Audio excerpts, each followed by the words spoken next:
Speaker, let me first begin by saying this thing called broad-based, I don't know where it exists. Personally, I don't recognize any entity called...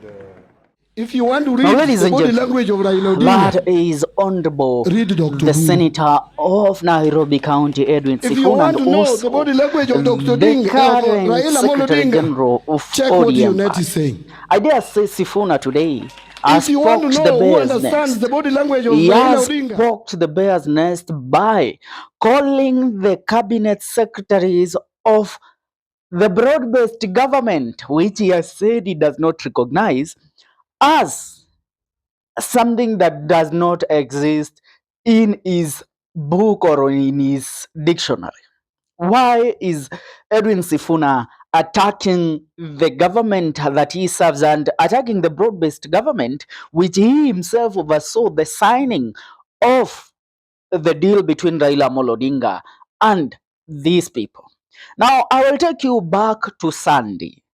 On Sunday, the Cabinet Secretary of Treasury, C.S. Mbadi, was in Migori with President William Ruto. And there, the man acknowledged the development that President William Ruto has given to the Luo Nyanza people through the broad-based government and through the MOU that was signed between Raila Amolo Odinga and President William Ruto. And one thing that he also pointed out, he told William Ruto, if he wants to read what Raila Amolo Odinga is saying, that he, William Ruto, should look at the body language of one youth leader and senator of Siaya County, Oburu Odinga, or he should look at the body language of Junet Mohammed, the minority leader in parliament, or he should look at what he, the cabinet secretary of treasury, John Mbadi, is saying. And he should assume whatever Edwin Sifuna says, whatever Anyang' Nyong'o says, and whatever James Orengo says. That was a direct attack that CS Mbadi relayed on one Edwin Sifuna. Now Sifuna today had to retaliate. Remember, CS Mbadi was expected to appear before the Senate today to discuss matters of the finance bill here 2025-2026. But the man failed to appear before the Senate.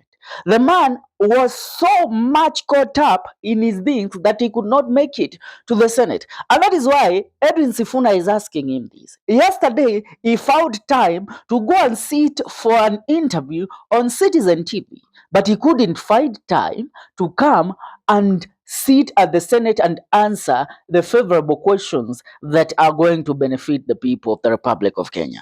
Listen to what Sifuna says. Irrespective of our political parties, to oversight the national governments and the county governments. Honorable Speaker, if there is a problem with a CS, that CS must account to Parliament as an institution. Yes. Not even to their political parties or this thing monster they are calling broad-based. It doesn't exist in my view. So now, that is Sifuna saying that the broad-based government is a monster. I mean, it doesn't exist in his view because this thing is there to benefit a few. And I dare say that, you know, what this man said, John Mbadi, that we should look at what Oburu Odinga, Junet Mohammed, and Nadeem are saying, and even look at Kaluma. We should now come into agreement that Edwin Sifuna speaks the mind of Raila Amolo Odinga. If Raila Amolo Odinga is for the people, why should he be singing about alienation of some other regions so that development will go to Luo Nyanza? Yes, as a government, and as Sifuna has said, the whole cabinet serves under the Kenya Kwanza administration. The whole report to one President William Ruto. And so, President William Ruto is not a kingpin of the Luo Nyanza, nor is he a kingpin of the Western region, nor a kingpin of the Rift Valley region. The man serves the interest of the whole nation at large because he is the president of Kenya, not the president of Rift Valley, not the president of Luo Nyanza, not the president of Western region. He should be answerable for the whole country. And that is why Sifuna says, these cabinet secretaries, John Mbadi, one Ali Hassan Joho, one Wycliffe Oparanya, one Opiyo Wandayi, they shouldn't always take the mic and sing how they are enjoying the sweetness and the goodness of the government because they have been involved in this government through a non-existent coalition called the Broad-Based Coalition. They should be happy that they are serving the people of the Republic of Kenya, not the Nyanza region people. They are serving the interests of the whole country at large. And I really see sense in what Sifuna is saying. I mean, Sifuna has always remained of the divergent opinion that Raila Amolo Odinga should have remained with the people and not and shouldn't have signed whatever MOU was brought on the table by William Ruto, so that they would tame Raila Amolo Odinga from speaking about the dark that is happening in this regime. As we continue, listen to what Sifuna says. Yesterday, I saw at night, just before the game between Inter Milan and Barcelona began, I saw the CS of Treasury on Citizen TV. Mm-hmm. He has time to appear before Citizen TV, but he has no time to appear before this house. I refused to watch that interview and switch to the football match because I was expecting him here. The conversations that are important to me from that CS are the ones that happen here. Speaker, we have said, when I used to be in the SBC, that the CSs must write in good time to tell the House that they will not be showing up. If a CS insists on writing on the day before, that is absolute contempt. And they must be called out. Honorable Khalwal, trust me, for as long as I remain the senator of Nairobi, for as long as I remain a senator in this house, and the oath that I took there on the first day that I came to this house, there is not going to be a minister that we are going to, protect or babysit or cover up. It doesn't matter whether they come from ODM or from wherever. They are there to serve the public, and we will call them out, Honorable Speaker, as we have always done. So, Honorable John Mbadi, I will call him by his name, must know that as a house we are unhappy that he has time to attend rallies where he explains how much money Luos are going to get from this government, and he has time to go to Citizen TV to tell us lies about economic growth. When you read the newspapers today, data from the Kenya National Bureau of Statistics, Honorable Speaker, he said that the economy has done the worst since COVID, that we have lost jobs, that salaries and wages have shrunk because of the... Now that is Edwin Sifuna for you. And I really think that these are the men that should be actually the phase, it should be the actual phase of the broad-based.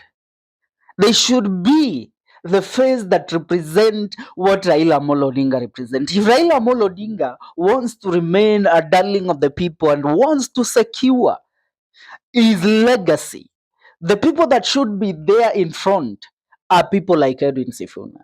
You know, somebody like John Mbadi is somebody that wants, I mean, they all have become booty leakers. They all have become the pleasers of William Ruto. John Mbadi on Sunday, if you listened to the speech that this man gave in Migori, you will understand why Sifuna is so mad at this person. Because Sifuna knows that they came here for the benefit of the people of the Republic of Kenya at large. And now the man goes there in Migori, attends a rally where the president is, and sings of how the president has given them development. It is the right of the people of Nyanza to benefit from the development projects within the government of President William Ruto, because they are not lesser Kenyans. They are Kenyans by birth, and they are Kenyan who should benefit from this government, no matter what, whether they chose this government, whether they didn't. And that is what James Orengo has always been saying. William Ruto, we shouldn't beg you. We shouldn't bow before you. We shouldn't, beg towards you so that we will get development. It is our right as the people of Siaya to get development, because this is a devolved government. The devolution that was brought through the 2010 constitution should work in benefit of us. So why should we beg towards you? Why should we worship you so that we get development projects? That is our right according to the Constitution of the Republic of Kenya. And the echoing of those ones by Edwin Sifuna today tells it all. You know, some CSs from the Luo Nyanza region are acting as if, without William Ruto, we are doomed. My brothers and sisters, you got this because the Gen Z took their anger to the street. You should always remember that it's not Raila Amolo Odinga who handed you this position. It is the people of the Republic of Kenya by calling the government into account during the June 2024 demonstration. And we all should stand and sing praises to people like James Orengo, Edwin Sifuna, Professor Anyang' Nyong'o, because they are doing what is right for the people of the Republic of Kenya. For now, that's what's up. I want to hear what is the take in regard to Sifuna's statement today. Achia maoni kwenye comment section.